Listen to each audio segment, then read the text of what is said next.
굿모닝 데일리 지저스. 오늘은 욥기 30장에서 33장 살펴볼 텐데요.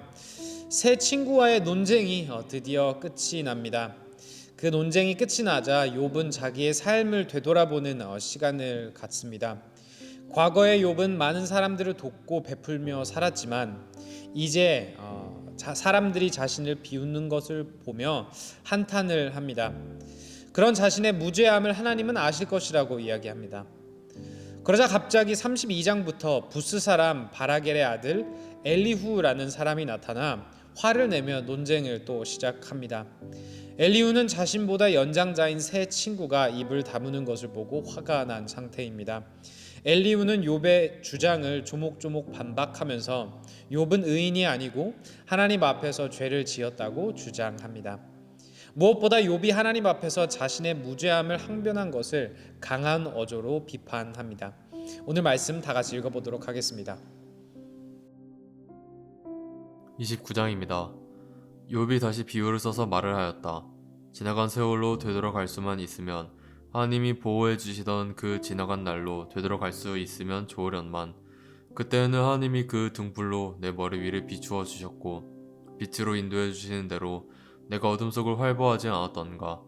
내가 그처럼 잘 살던 그 시절로 다시 돌아가서 살 수 있으면 좋으련만, 내 집에서 하나님과 친밀하게 사귀던 그 시절로 되돌아갈 수 있으면 좋으련만, 그때에는 전능하신 분께서 나와 함께 계시고 내 자녀들도 나와 함께 있었건만, 젖소와 양들이 젖을 많이 내어서 내 발이 젖으로 흠뻑 젖었건만, 돌짝밭에서 자란 올리브 나무에서는 올리브 기름이 강물처럼 흘러나왔건만, 그때는 내가 성문 회관에 나가거나 광장에 자리를 잡고 앉으면 젊은이들은 나를 보고 비켜서고 노인들은 일어나서 나에게 인사하였건만, 원로들도 하던 말을 멈추고 손으로 입을 가렸으며 귀족들도 혀가 입천장에 달라붙기는 한 것처럼 말소리를 죽였건만, 내 소문을 들은 사람들은 내가 한 일을 칭찬하고 나를 직접 본 사람들은 내가 한 일을 기꺼이 자랑하고 다녔다.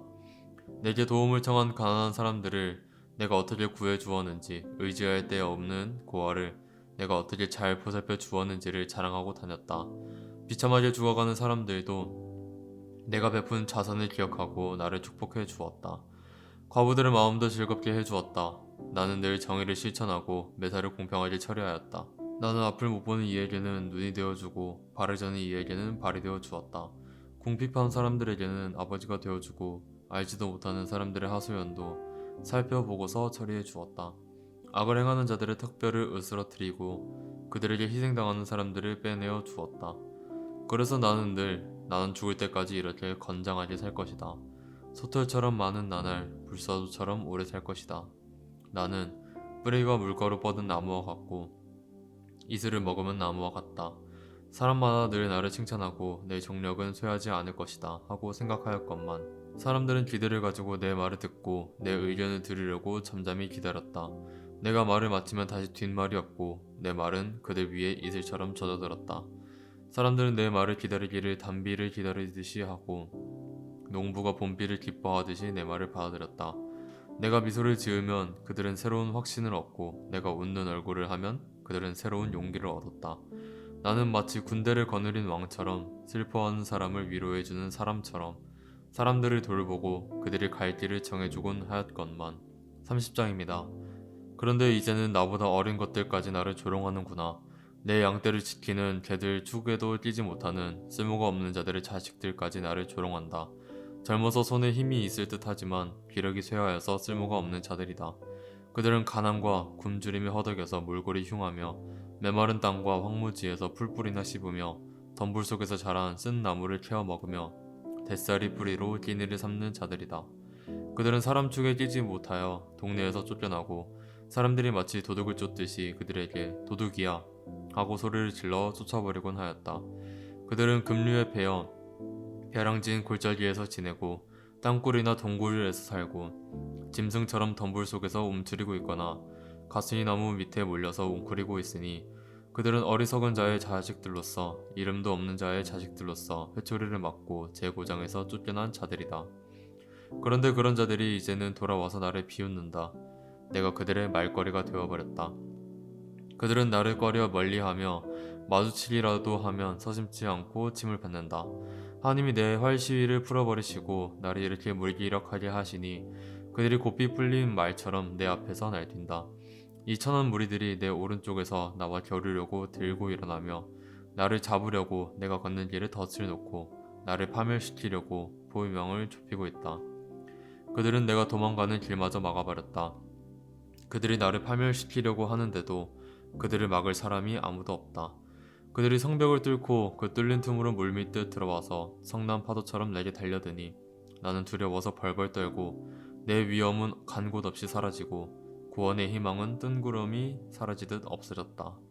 나는 이제 기력이 쇠하여서 죽을 지경에 이르렀다. 지금까지 나는 괴로운 나날들에 사로잡혀서 편하게 쉬지 못하였다. 밤에는 뼈가 쑤시고 뼈를 깎는 아픔이 그치지 않는다.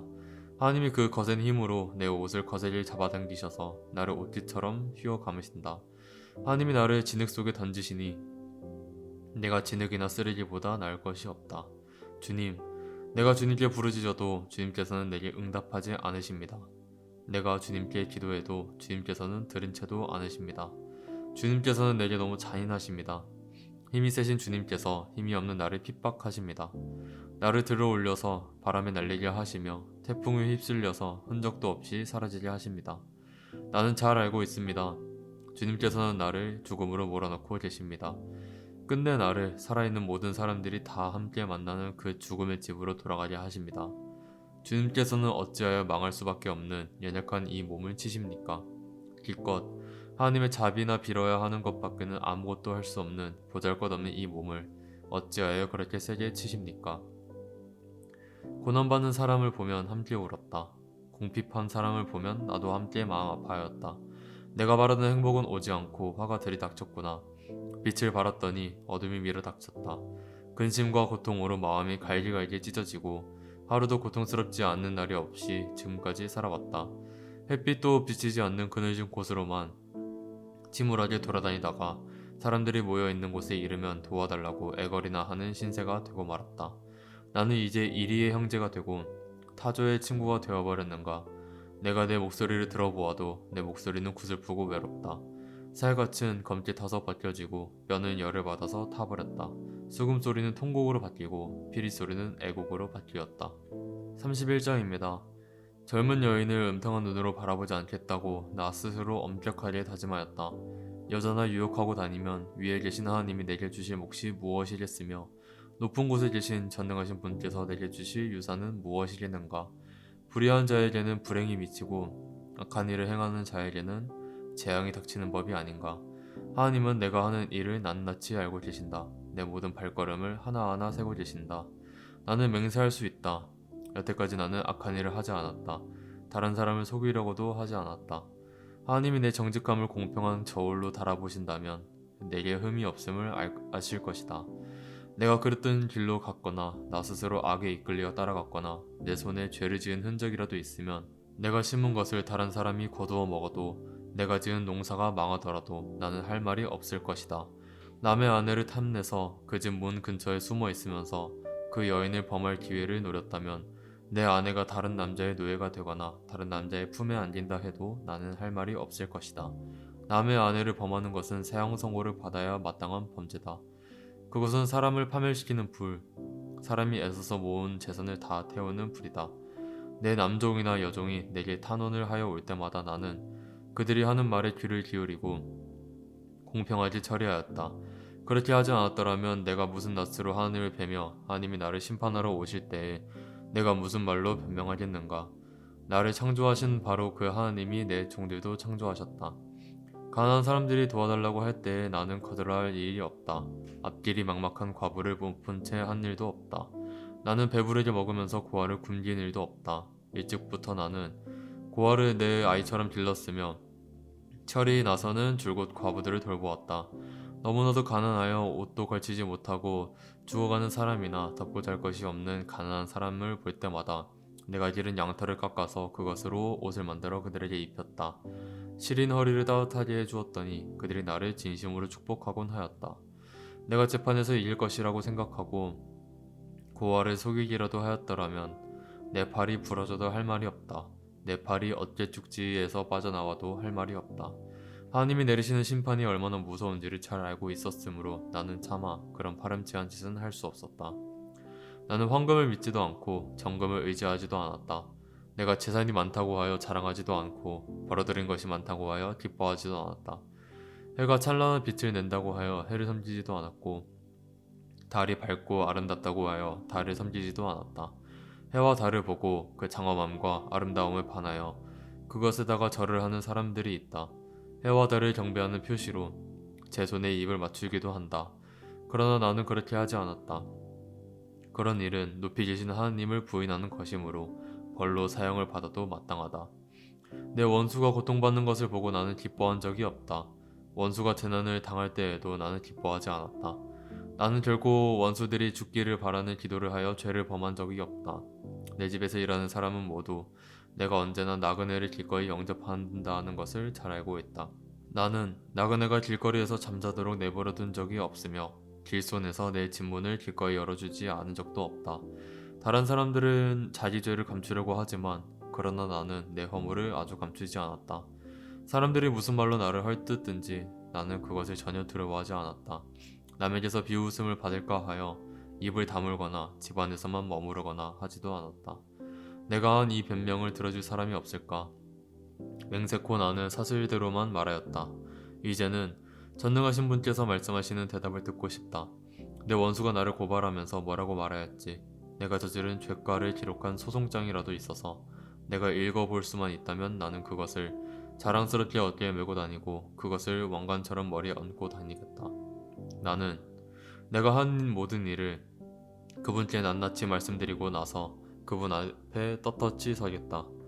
내가 가꾼 땅이 훔친 것이라면, 땅 주인에게서 부당하게 빼앗은 것이라면, 땅에서 나는 소산을 공짜로 먹으면서 곡식을 기른 농부를 굶겨 죽였다면, 내 밭에서 밀 대신 찔레가 나거나 보리 대신 잡초가 돋아나더라도 나는 기꺼이 받겠다. 이것으로 욥의 말이 모두 끝났다. 적용 질문입니다. 욥은 계속해서 사람들의 비난을 받습니다. 나도 비난을 받은 적이 있나요? 비난을 받을 때 나는 어떻게 반응하나요? 엘리후의 조언을 읽으며 어떤 생각이 드시나요? 마지막으로 오늘 말씀을 통해 하나님에 대해 무엇을 배우셨나요? 또한 나에게 원하신 결단과 회개는 무엇인가요? 시간 다 같이 기도하겠습니다.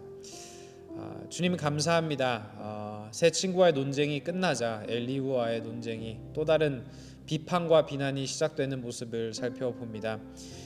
주님, 우리들의 삶 가운데서도 간혹 이런 비판과 비난이 있을 때가 있습니다.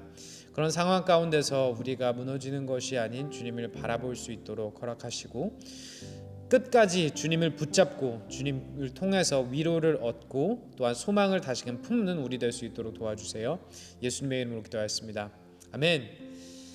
주님이 우리의 참 소망 되시고 우리의 위로 되십니다. 오늘도 주님만을 붙잡고 나아가는 우리 모두 되길 소망합니다. Embrace Jesus, embrace people.